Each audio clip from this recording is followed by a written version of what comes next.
বন্ধুরা, আশা করি আপনারা সবাই ভালো আছেন, সুস্থ আছেন এবং আপনাদের পরিবারও সুস্থ এবং ভালো আছেন ঈশ্বরের আশীর্বাদে। বন্ধুরা, আমার এই চ্যানেলের যে মেন লক্ষ্য বা যে মেন উদ্দেশ্য নিয়ে এই চ্যানেলটা বানিয়েছি, শুধু যে ভৌতিক ঘটনা শেয়ার করে আপনাদের মনোরঞ্জন করব তা নয়। ছোটবেলা থেকেই আমার কিছু ইচ্ছা অন্ধকার জগৎকে জানা বা এই ধরনের জিনিস, যবে থেকে জ্ঞান এসছে যে এটা পেন, এটা জল, এটা মানে ভূত, তো তবে থেকেই জিনিসটাকে নিয়ে চিন্তা ভাবনা এবং সঠিক পথে এগোনোর মার্গদর্শন যিনি করান গুরুর, তার আশীর্বাদে এগোনো।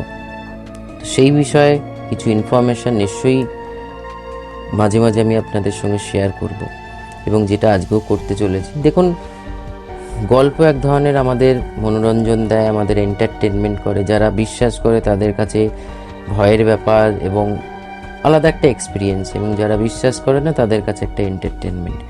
কিন্তু মেন যে বক্তব্যটা হচ্ছে আফটার ডেথ লাইফটা কি হতে পারে। এখানে নানামণির অনেক রকম কমপ্লিকেশন আছে, অনেক রকম মতামত আছে। বাট আপনার শরীর, আমার শরীরে আমরা যখন এটা তো একটা বডি, সেই বডিকে যে চালনা করছে তাকে স্পিরিট বা আত্মা আমরা বলে থাকি, সায়েন্সও তাই বলে। বাট যখন ধরুন আমাদের এই ভৌতিক ব্যাপারটা আছে, একটা কথা বলি যেটা আমি নিজের জীবনে এক্সপিরিয়েন্স করেছি, এবং সেটা এক্সপিরিয়েন্সটা এমন একটা মুহূর্তে হয়েছে, যদি সেই জায়গাটা না আমি আমাকে বাঁচাতো, তাহলে হয়তো আমি এই চ্যানেল কেন, কোনো চ্যানেলই বা সমাজেই মধ্যেই থাকতে পারতাম না। আমি হয়তো সেই জগতের একটা মেম্বার হয়ে যেতাম। যে ভূত মানে, তো দেখুন সঠিক কথা বলতে গেলে ভূত বলে কোনো কিছু হয় না। ভূত মানে হচ্ছে অতীত, আর এই অতীতের যে ব্যাপারটা যখন বর্তমানে আসে তখনই আমরা ভূত বলি। মেন হচ্ছে স্পিরিট, এভিল স্পিরিট, যেটাকে আমরা এভিল স্পিরিট বলি, বা স্পিরিট বা প্রেতাত্মা বা পিশাচ, এই ধরনের প্রত্যেকটা জিনিসই কিন্তু এক্সিস্ট করে। এবং সেটা হচ্ছে বিভিন্ন ক্ষেত্রে বডি যখন আমরা ছাড়ছি, এবং সবাইকে, আর দেখুন আজকে আমাদের জগতে যেমন প্রচুর মানুষ, আমরা একে অপরকে চিনি না। রাস্তায় যখন দিয়ে আপনিও হাঁটছেন, আমিও হাঁটছি, তেমনি আমাদের মধ্যেও যেমন ভালো মন্দ আছে, তেমনি শরীর ছাড়ার পরে সেই সোলটাই তো বডি ছাড়ছে। যে জীবিত অবস্থায় কারোর ভালো কর্ম করেছে, জীবিত অবস্থায় খারাপ কর্ম করেছে, সেই তো শরীর ছাড়ার পরে বিভিন্ন রকম ডাইমেনশানে, বিশেষ করে ফোর্থ ডাইমেনশানে যেখানে এনাদের বসবাস। বিশেষ করে ধরুন আমরা যে থার্ড ডাইমেনশানে বিলং করছি, তারা ফোর্থ ডাইমেনশানে, আলাদা আলাদা জগতের ইউনিভার্স আলাদা আলাদা ডাইমেনশন ক্রিয়েট করেছে, এবং অনেক উন্নত অনেক কিছু যেমন অ্যালায়েন্সের ব্যাপার যদি আমরা চিন্তা ভাবনা করি, টেকনোলজিক্যালি দিক দিয়ে বা সমস্ত কিছু দিক দিয়ে তারা আমাদের থেকে অনেক ডেভেলপ, যেটা আমরা বুঝতে পারি বা এখনকার দিনে বুঝতে পারছি। বাট সবাই কিন্তু ক্ষতিকারক আত্মা নয়।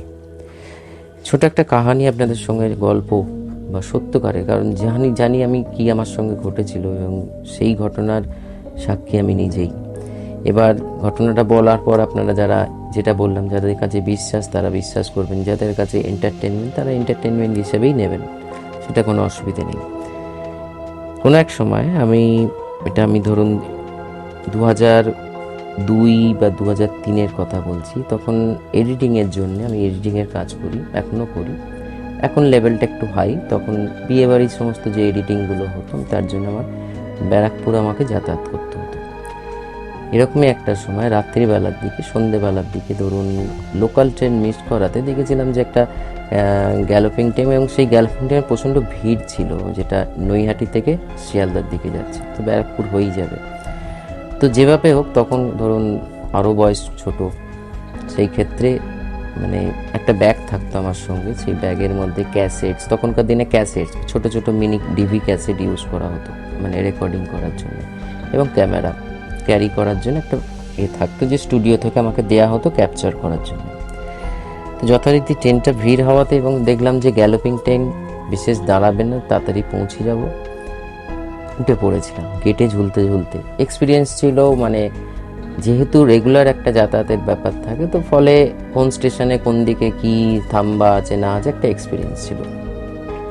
তো সেই অনুযায়ী ভেতরের দিকে ঢুকে আসা আর বাইরের দিকে বেরিয়ে আসা, এইভাবে করতে করতে যাতায়াত করতাম মাঝে মাঝেই। এরকম একটা দিনে একটা এরকম ঘটনা ঘটেছিল, যখন আমি এরকমই ট্রেনে যাত্রা করছি শিয়ালদার দিকে আসবার সময়। আমি তো অলওয়েজ নয় শিয়ালদা নামতাম, নাহলে দমদম, যেহেতু আমার বাড়ি শ্যামবাজারে। স্পষ্ট আমার মনে হয়, এবং এখনও যখন আমি এই ভয়েসটা রেকর্ড করছি আপনাদের চ্যানেলে আপলোড করার জন্য, নিজের গায়ে কাঁটা দিচ্ছে। দাঁড়িয়ে থাকা সত্ত্বেও, গরমকাল ছিল, ঘাম থেকে হাত ফসকে যায়, এবং যেটা হয় না ভিড়ের সময়, ধরুন আপনি ট্রেনে ঝুলছেন, ভেতর থেকে একটা প্রেশার আসে, ইচ্ছাকৃতভাবে অনেক সময় আসে, অনিচ্ছাকৃতভাবেও আসে। তো সেই প্রেশারে দেখছিলাম, মানে আমি নিজে বুঝতে পারছি যে আমি আর বেশিক্ষণ আমি ধরে রাখতে পারবো না, আমি পড়ে যাব। আপনারা বিশ্বাস করবেন না, ঠিক সেই মুহূর্তে, মানে পড়ে বা যাওয়ার মুহূর্তে আমি নিজে ফিল করি আমাকে গার্ড দেওয়ার জন্য কোনো একটা জিনিস আমাকে আটকে রেখেছে। এবং ভালো করে আপনি যদি নিজে ফিল করে দেখুন, আপনার পিঠ থেকে যদি কেউ জড়িয়ে আপনাকে ধরে, তাহলে আপনি যাই হোক না কেন, ছেলে হন আর মেয়ে হন, আমরা বুঝতে পারি, আমাদের একটা সেন্স কাজ করে, যদি তাকে দেখতে না পাই যে আমাকে কেউ ধরে রয়েছে। এই ঘটনাটা আমার সঙ্গে ঘটে 2023, যেটা আমি বললাম, এবং ভালো মতন ফিল করে থাকি। এবং যখন আমি ধরুন নিজেকে সামলাই, মানে আমি যদি সেই অবস্থাটা না আমার সঙ্গে ঘটতো, আমি হয়তো ট্রেন থেকে পড়ে যেতাম, হয়তো মরতাম না, কিন্তু হাত পা তো নিশ্চয়ই ভাঙতো, কারণ ট্রেনটা তখনও পুরোপুরি স্পিড নেয়নি। যেমন স্টেশন থেকে একটু ছাড়ার পর তারপরে তো স্পিডটা নেয়, সেই হিসাবে মানে লোকাল ট্রেন গ্যালোপিং ছিল। বিশ্বাস করবেন না, যখন আমি নিজেকে কন্ট্রোল করতে পারলাম, আবার বডিটাকে নিয়ে ভেতর দিকে ঢোকালাম, মানে আমি কি বলে বোঝাবো আপনাদের, যে লাইন দিয়ে মানে যে লাইন দিয়ে যাচ্ছিল তার অপোজিট লাইনে, মানে আমার ধরুন পেছন থেকে নিচের দিকে নাপলে, মানে যে লাইনটা যাচ্ছে সেখানে আমি একজনকে অনুভব করি এবং দেখতেও পাই। সেখান থেকে আমার জীবনে ওই প্রথম আমার এটা একটা ভালো এক্সপিরিয়েন্স হয়, যে সবাই কিন্তু আফটার ডেথ ক্ষতিকারক নয়। অনেকে আছে, বলে না ঈশ্বর তো সব জায়গায় পৌঁছতে পারে না, তো তার দূত বলুন বা তার মানে যে কেউ হোক, একটা সাপোর্টিং থাকে তার সন্তানকে রক্ষা করার জন্য। তো সেই এক্সপিরিয়েন্স আমি নিজেও করি। সেই কারণে আজ আপনাদের সঙ্গে শেয়ার করি, যে এক্সপিরিয়েন্সটা আজই শেয়ার করছি। বাড়ির লোক জানে, বাট আপনাদের সঙ্গে ফার্স্ট পাবলিকালি আমি শেয়ার করছি। সবাই কিন্তু আফটার ডেথ যে ক্ষতিকারক জিনিস বা ক্ষতি করতে আসছে, অনেক সময় এটা দেখা যায় বন্ধুরা, যে কোনো আত্মা যখন আপনাকে ফলো করছে, বা আপনাকে যখন, মানে যেটা হয় না, কোনো যখন স্পিরিট, ইভিল স্পিরিট হোক বা স্পিরিট হোক, আপনাকে, বিশেষ করে ইভিল স্পিরিটের কথাই বলছি এখানে, যখন আপনাকে পজেস্ট করছে বা কাউকে যখন পজেস্ট করছে, কারোর বডিতে ঢুকছে, যে সবসময় তাকে ক্ষতি করার জন্যই হচ্ছে তা নয়। অনেক সময় তাদের ইঙ্গিত থাকে যে হয়তো তার শরীরটার মাধ্যমে সে অন্য কিছু বোঝাতে চাইছে বা কোনো মেসেজ দিতে চাইছে। জীবনে আমি অনেক ক্ষেত্রে এরকম অনুভব করেছি, এবং শুধু আমি কেন, অনেকেই যারা শুনছেন, যারা রেগুলার এই চ্যানেলে শোনেন বা দেখেন, বোঝেন, যাই হোক না কেন, হোয়াট এভার, আপনাদের সঙ্গে অনেক দেখবেন অনেক সময় স্বপ্ন আসে আমাদের, অনেক সময় অনেক কিছু আমরা বুঝতে পারি যেটার ইঙ্গিত কিছু মেসেজের প্রতি, যেটা ইঙ্গিত কিছু সিচুয়েশনের দিকে। তেমনি ভূতের, মানে ভূত হিসাবেই বলছি, যদি ভূতকেই ধরি, তারা সবাই যে ক্ষতিকারক হয়, সবাই যে আমাদের ক্ষতি করতে চাইছে, সবাই যে আমাদের অনিষ্ট করছে তা নয়।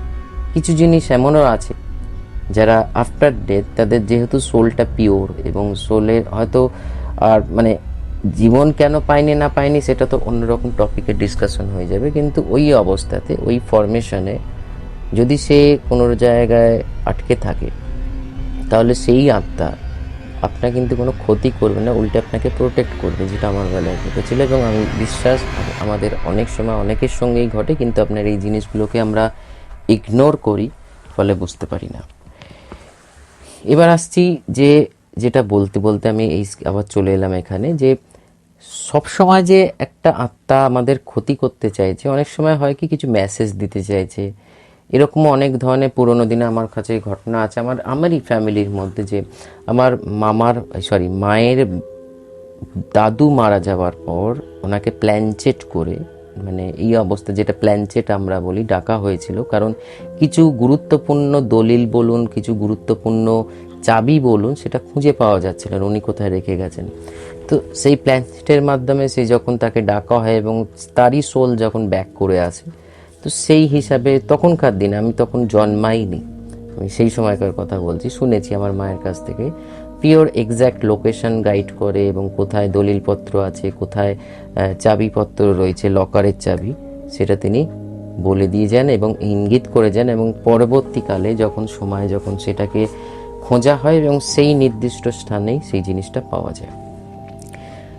তো এর থেকে কিছু জিনিস তো আমরা বুঝতেই পারি যে আফটার ডেথ বা আফটার বডি যে সোলের যে অস্তিত্ব, যে সবসময় আমাদের ক্ষতি চাইছে তা নয়। হ্যাঁ, যারা ধরুন প্রেত জনিতে জন্ম না, যেমন বিশেষ করে যাদের ধরুন মরবার সময় বিভিন্ন রকম মানে বডি ছাড়া মানে আনন্যাচারাল ডেথ, যেটা সুসাইড বলুন বা ট্রেনে কাটা পড়লো, বাসের অ্যাক্সিডেন্টাল আনন্যাচারাল ডেথ যেগুলো, সেখানে তো প্রেত জনিতে জন্ম, কারণ তাদের মধ্যে একটা ইচ্ছা, আকাঙ্ক্ষা, কামনা, বাসনা, ইচ্ছা, ডেজায়ার, বার্নিং ডেজায়ার, এগুলো থেকে যায়, ফলে তারা একটা শরীরের সন্ধান এবং প্রাকৃতিক নিয়ম অনুযায়ী তারা প্রেতজনিতে জন্ম নেয়।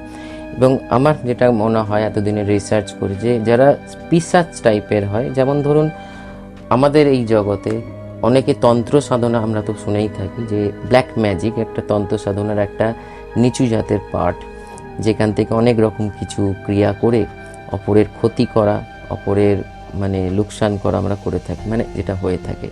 তো কিছু তান্ত্রিক বা এরম ধরনের যারা ব্ল্যাক ম্যাজিক করে, যারা যখন কোনো একটা সিদ্ধি লাভের, যেতে নিচু মানেরই সিদ্ধি লাভ তো হয়, তো সেখানে যখন আটকে যায় বা কোনো রকম পথভ্রষ্ট হয়, বা আমার মনে হয় তারা যখন বডি ছাড়ে, তারা পিশাচ বা আরেকটু হায়ার লেভেলের দিকে যায়, যারা দরকার পড়লে আমাদের ক্ষতিও করতে পারে এবং শরীরেও প্রবেশ করতে পারে এবং শরীরকে ইনজিওরও করতে পারে। একটা ঘটনা আমি আমার জীবনে আছে, কিন্তু আমি এটা একটা অন্য চ্যানেলে, আনস্ক্রিপ্টেড টক উইথ শান্তদীপ, আপনারা চ্যানেলটা দেখেছেন, ওখানে আমার আসতে চলেছে, ফলে আমি এই ঘটনাটা এখানে শেয়ার করতে পারবো না, তাহলে একই ঘটনা দুটো চ্যানেলে চলে যাবে। তো এটাই আমার বলার উদ্দেশ্য ফ্রেন্ডস, জীবনে অনেক কিছু এক্সপিরিয়েন্স করেছি, অনেক কিছু এখনও এক্সপিরিয়েন্স করছি, আমি ডেলি লাইফে অনেক কিছু এক্সপিরিয়েন্স করি। বিশ্বাস করুন বা না করুন, দেখুন আমি জোর জবরদস্তিতে কাউকে বিশ্বাস করাতে পারবো না, বা এটাও বলবো না আপনারা আমি যা বলছি তাই বিশ্বাস করুন, কিন্তু হ্যাঁ, যাদের সঙ্গে ঘটে, যার সঙ্গে ঘটে, যে পরিস্থিতিতে ঘটে, তখন আমরা তার কোনো ব্যাখ্যা খুঁজে পাই না যে এটা কী ঘটলো, কেন ঘটলো, কেনই বা ঘটলো। তো এই সমস্ত কথা আপনাদের সঙ্গে শেয়ার করলাম। আগামী দিনে কিছু আমারই জীবনে এবং আমার বন্ধু বান্ধবের জীবনে, আপনারাও, আপনাদের রিকোয়েস্ট করছি, কারোর জীবনে ঘটে যাওয়া যেমন ঘটনা অন্যান্য চ্যানেলেও লোকে পাঠায়, আপনি প্লিজ পাঠান, যেটা আমারও ভালো লাগবে এবং আমার পড়ে শোনাতেও ভালো লাগবে, প্লিজ পাঠান। কারণ আমি চাই আপনাদের ভালোবাসাটা সঙ্গে থাকুক, আমি ভুলভাল ইনফরমেশন আপনাদের সঙ্গে শেয়ার করছি না, যেটুকুনি জানি, যেটুকুনি জানবার চেষ্টা করছি, যেটুকুনি বুঝি, সেটাই আমি আপনাদের সঙ্গে শেয়ার করলাম। তো চলুন আজকে রাখছি, ভালো থাকবেন, সুস্থ থাকবেন, সাবধানে থাকুন, ঈশ্বরের সঙ্গে থাকুন, ঈশ্বরের নামের সঙ্গে থাকুন। নমস্কার।